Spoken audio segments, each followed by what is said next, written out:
નમસ્કાર મિત્રો, ખબર તમારા કામની લાવી રહ્યું છે ખેડૂતો માટે મહત્વની માહિતી। શિયાળો પૂરજોશમાં ચાલી રહ્યો છે। સારી એવી ઠંડી જોવા મળી રહી છે કચ્છ, ગુજરાત, સૌરાષ્ટ્રમાં।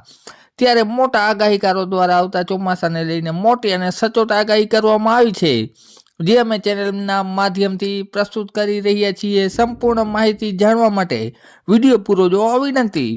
2025 ચોમાસામાં ક્યાં મેઘ તાંડવ થશે અને કયા વિસ્તારમાં નબળો વરસાદ પડશે તેની સંપૂર્ણ માહિતી 2 મિનિટનો સમય કાઢીને જોઈ લેજો પૂરો વિડીયો। જૂન મહિનામાં ઓછો વરસાદ પડશે, જેમાં અમરેલી, ભાવનગર, બોટાદ, જૂનાગઢમાં જૂન મહિનામાં ગાજવીજ સાથે વરસાદ પડશે, જ્યારે ગુજરાતના અન્ય જિલ્લામાં ઓછો વરસાદ પડશે સામાન્ય રીતે।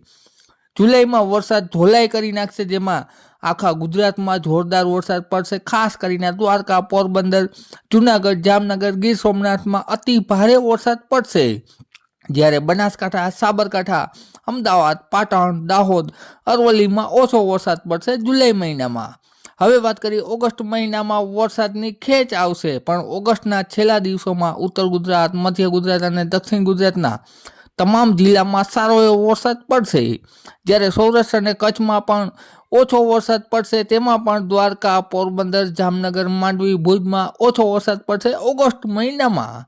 ત્યારબાદ વાત કરીએ ચોમાસાના આખરી મહિનાની, જેમાં અમરેલી, ભાવનગર, બોટાદ, આણંદ, જૂનાગઢ જિલ્લામાં સપ્ટેમ્બર શરૂઆતમાં સારા વરસાદી ઝાપટા પડશે।